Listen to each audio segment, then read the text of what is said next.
আসসালামু আলাইকুম, সবাই কেমন আছেন? আমি সাফিয়ানের আম্মু আলহামদুলিল্লাহ ভালো আছি।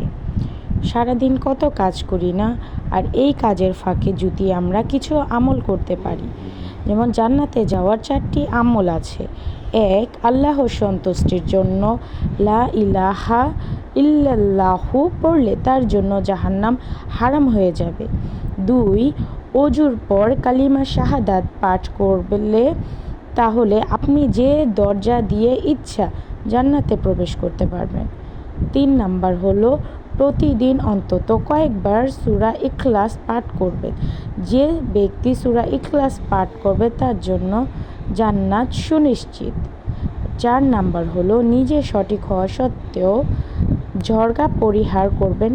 রাসূল সাল্লাল্লাহু আলাইহি ওয়াসাল্লাম আপনার জন্য জান্নাতে একটি ঘরের জিম্মাদার হবে।